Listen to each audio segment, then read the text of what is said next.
Good morning, everyone. My name is Thomas Cox, and I'm 17 years old, and I'm a grade 11 student at Charles P. Allen High School. When I was younger, I first went to United Church with my grandmother and thought that church was about old people and Tim Hortons.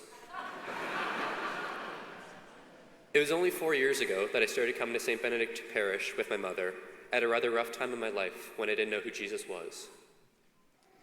Fast forward 4 years, and I'm still attending St. Benedict with my mother to the 9:05 Mass on Sunday because we normally show up a little bit late.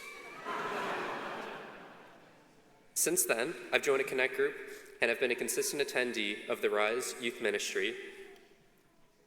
Over these past few years, I've done my best to grow as a disciple and seek out new things in the church to learn and grow in my faith, like recently saying yes to being a Youth Alpha MC and table host, which help lead the youth of our community through the new Youth Alpha series. I continue to do my best to say yes to the things that I believe God is calling me to, which leads me to sharing with you here today. About 4 years ago, my sister went to this thing called Steubenville. If you haven't heard about it, Steubenville Atlantic is a Catholic youth conference that is held at the Dow campus annually in Halifax by our Archdiocese. About 500 to 700 youth attend annually. This year, it is on July 5th, 6th, and 7th. This year's theme is titled Belong, referring to the first letter of John, chapter 3, verse 1, where it says, "See what the Father's love has bestowed on us, that we may be called children of God." I got to go to my first Steubenville 4 years ago. I was excited to get to hang out with my friends for a weekend and have a bit of time to myself to see what God had in store for me. Jesus was revealed to me during the Saturday night adoration. I remember the music was playing, and specifically it was the song "Come As You Are" by Crowder, which still gets me to this day.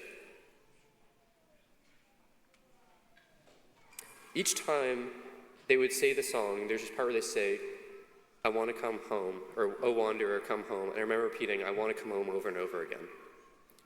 Each time I would repeat that, I would cry a little bit more. Needless to say, I can't wait to go for my 4th year. And I want every single teen going for their first time to have the experience that I had my first year going to Steubenville. And I also encourage that any teens grades 8 to 12 that haven't signed up for Steubenville to do so. Each teen or parent of an attendee pays a portion of $225, but we need some of your guys' help. You've all been very generous in the past, and we are very appreciative of that. On behalf of the teens that are already signed up, we'd be extremely grateful if you contribute what you can financially to help support and offset some of the costs of this conference.